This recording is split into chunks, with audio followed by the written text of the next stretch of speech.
जोध जिठाना गुजर बस्ती है, वहाँ बड़ा नाग में वहाँ कोई 5 बच्चों की मौत हो गई। बड़ी बदकिस्मती है और ये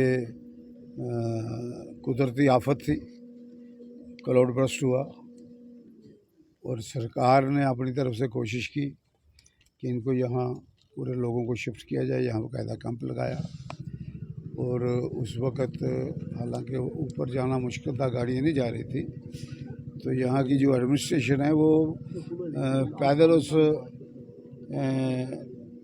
कीचड़ में से होके उधर पहुँची। अब जो इंसानी जान है उसकी कोई कीमत दी नहीं जा सकती, उसकी कोई कीमत नहीं होती, खासकर बच्चे। और उस परिवार का क्या होगा जिनके बच्चे गए हैं। आज हम उनके परिवार वालों से मिले हैं, उनके माँ बाप, दादा दादी, ये अपने नाना नानी सब लोग मिले और हमने कोशिश की कि उनको थोड़ा हौसला दिया जाए। और हमने उनको नेशनल कॉन्फ्रेंस की तरफ से, फारूक अब्दुल्ला साहब की तरफ से, उमरुल्लाह साहब की तरफ से भी हमने उनको हौसला दिया कि हौसला करना चाहिए और परमात्मा पर भरोसा करना चाहिए और दुआ करनी चाहिए उनकी आत्मा को शांति मिले। 7 लोगों की मौत हो गई है और जिन लोगों के आशियाने उनसे उजड़ गए हैं, उनका कहना है कि हमें रहने के लिए कोई जगह जो है वो मिल जाए। 10-10, 15-15 मरले प्लाट की 2 लोग जो हैं वो जंगलोट एरिया में मरे हैं। हाँ जी।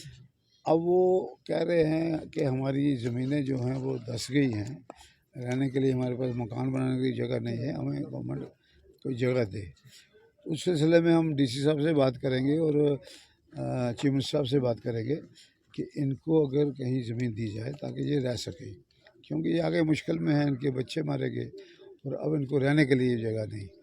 तो जब क्लाउड बस्ट होता है आपको पता है वो पूरी खाई जैसी बन जाती है और सब कुछ चल जाता है। तो हम कोशिश करेंगे कि इनकी जो डिमांड है उसको चीफ मिनिस्टर साहब के आगे और इसके आगे रखेंगे। और यहाँ तक जैसे मैंने आपको कहा कि चीफ मिनिस्टर साहब ने किश्तवाड़ में चीफ मिनिस्टर साहब गए थे मौके पर, तो चीफ मिनिस्टर साहब ने उनको 1-1 लाख रुपया जिनके टोटल हाउस डैमेज थे उसके लिए बोला है, तो शायद 50,000 जिसके कम हैं उसके लिए बोला है। और चीफ मिनिस्टर साहब ज़ाती तौर पर इस चीज़ को खुद मॉनिटर कर रहे हैं। आपने देखा किश्तवाड़ में वो गए थे और अभी 2:30 बजे उनकी वर्चुअल मीटिंग है, इस वक्त चल रही होगी। और ये किश्तवाड़ वालों से, कठुआ वालों से, इनसे पूछने के लिए भी आपकी मुश्किलात क्या है। तो जो है उनको रिलीफ दे दिया नहीं दे दिया, सड़कें ठीक हुई नहीं हुई, बिजली पानी, लोगों के रहने सहने का क्या हुआ। तो इस सिलसिले में गवर्नमेंट बड़ी पर्टिकुलर है। और आपको पता है जब इलेक्टेड गवर्नमेंट हो तो ये सुख होता है कि गवर्नमेंट समझती है कि हम खुद इसमें मुलव्वस हो जाएं और लोगों को मुश्किलात से बाहर निकालें। तो मुझे भरोसा है कि लोगों को बाहर निकालेंगे और लोगों की जो मुश्किलात है उसको हल करेंगे।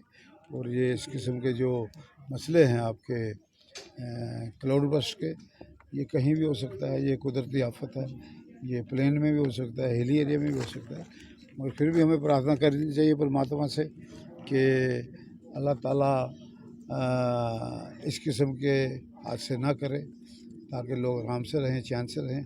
बाकी बारिशें भी होनी ज़रूरी हैं, बारिशों को रोक नहीं सकता। तो मैं आप प्रेस वालों का भी शुक्रिया करता हूँ कि आप यहाँ कवरेज के लिए आए और आपने देखा कि वहाँ जो हम मिल रहे थे वहाँ तो वो कितने दुख में थे लोग, और हमारा भी दिल कांपता था कि 5 बच्चे एक घर के गए हों तो कितना दुख होता है। तो बाकी सर आपने बताया कि